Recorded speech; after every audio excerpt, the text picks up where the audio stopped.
سلام سلام، كي دايرين؟ لاباس عليكم؟ نتمنى ان شاء الله تكونوا بخير وعلى خير وبصحه جيده. اليوم جيت رسمت واحد الرسمه جديده بمناسبه الفوز الكبير ديال المنتخب المغربي. وفي هذا الفيديو غادي نوريكم خطوه بخطوه كيفاش رسمت هذا الكاس هذا اللي كيعبر بالنسبه لي على الفرحه والفخر بالاسود الاطلس. وقبل ما نبدا بغيت نهني جميع المغاربه داخل وخارج الوطن. الحمد لله شفنا مباراه فيها روح قتاليه وتركيز ونتيجه ما جاتش غير بالصدفه، ولكن جات بالخدمه وبالمجهود باللاعبين اللي كيعطيو كل ما عندهم باش يرفعوا راية المغرب. كل بطولة كاين اللي كيشجعك وكاين اللي كيتمنى يشوفك خاسر، وكاين اللي قبل ما تبدا المباراة تيقول بلي المغرب ما غاديش يدوز وبلي غادي يطيح. ولكن الحمد لله الرد ديالنا ما كانش بالكلام، كان داخل ارضية الملعب. وهذا هو اللي كيعجبني في المنتخب ديالنا، ما كيدخلش في نقاشات كبيرة، كيدخل الملعب وكيخلي الاداء والنتيجة يهضروا عليه. وبالمناسبة بغيت نقول كلمة لأي واحد كينقص من المغرب، سواء كان قريب أو لا بعيد أو لا من أي بلاصة أخرى.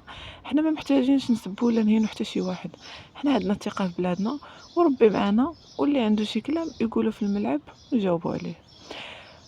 كرة القدم فيها ربح وفيها الخسارة، واليوم الدور علينا باش نربحوا، وغدا يمكن يربح منتخب آخر ويمكن يفرح، وكنتمناو حنا تبقى هاد الفرحة هادي للمغرب.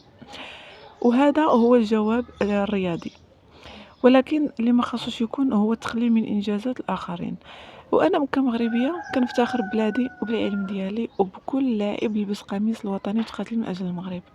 وهذا الكاس اللي كنرسم هو مجرد تعبير بسيط على هذا الفخر.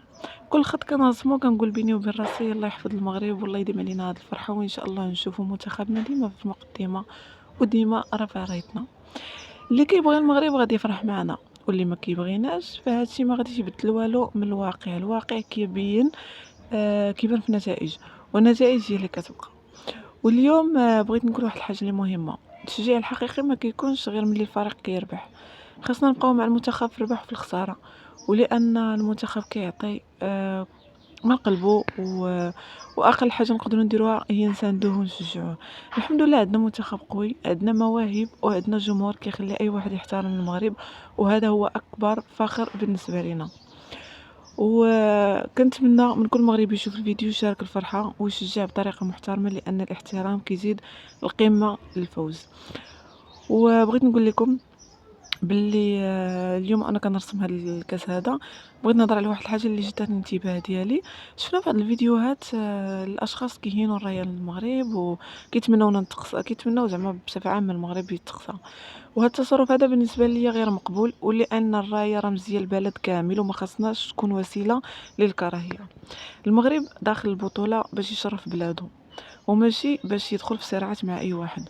وحنا المغاربه الجواب ديالنا كيكون داخل الملعب، باللعب وبالنتائج وبالاخلاق.